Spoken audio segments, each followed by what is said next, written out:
Check this out. This is an old space heater a young guy grabbed for $5 from a thrift store that was about to shut down. The owner said, this heater, which looked like a pile of scrap metal, was made in 1960 and is over 60 years old. But it seems the guy's friends weren't impressed. Some made fun of him for being a sucker with more money than he knew what to do with, getting sold a piece of junk and taking it home. They even said he was all money no brains. But the young guy didn't see it that way. A sharp look shone in his eyes, and he was set on restoring this old piece properly.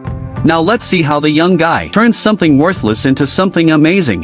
The first step of the restoration is dealing with the dust and rust left by time, which means taking it completely apart. After opening the outer shell, he took the whole heating unit out of the cylinder-shaped body, then removed the dusty motor and fan assembly. Finally, all the parts were sorted and laid out on his workbench. A restoration journey to turn junk into treasure officially began. The young guy put on thick gloves and placed the rust-covered base and shell parts one by one into a sandblaster. Powered by compressed air, countless tiny grains of sand shot out at high speed, slamming hard into the metal surface. Decades of old paint and tough rust were blasted away instantly by the strong force, revealing the metal's original cold and hard feel. For some dents and rust pits on the shell, he carefully spread on a layer of body filler with a scraper. After it dried, he sanded it smooth with sandpaper, until the whole curve was perfectly smooth again. After all the shell parts were sandblasted, he put them back into the sandblaster for one last clean, to make sure no leftover dirt remained.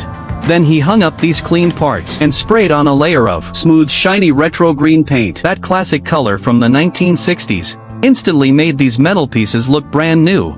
The young guy put the grease-covered aluminum fan blades into a sink, scrubbing them again and again with a brush and cleaner until every blade was clean. He took the cleaned blades apart and secured them in a vise, removing rust and sanding their bracket. For the motor, he first soaked its housing parts in gasoline to fully dissolve the caked-on grease. Then he also sandblasted the motor housing, and for the core stator coil, he carefully wiped it with a soft cloth.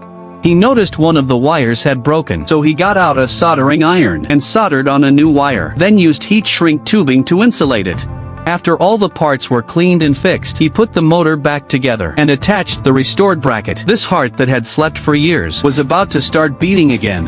The young guy first used a tool like a rolling pin to reshape the inner layer of plated metal that held the heating wire, making it round again. Then he clamped this inner core in a vise and used polishing compound in a glove to sand and polish it over and over until it also had a shiny metal finish. This wasn't just for looks, it was also to reflect heat better. Next, he also thoroughly cleaned and polished the brackets holding the heating wire and replaced all the ceramic insulators and screws with brand new ones.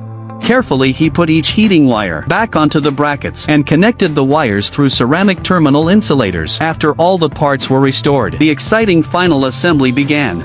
He put the heating unit and the motor and fan back into the green shell, connected all the wires, and finally put on the polished protective grille. A brand new 1960 space heater was miraculously born just like that. And that's it. The whole restoration process is almost done. Like the old saying goes, hitting like is a nice gesture, not hitting it is no big deal. Craftsmen put in quiet work every day. Their creative journey is full of sweat and grit. If you're also moved by this young guy's skill, why not leave a like to support him? Thanks again for watching and for your support.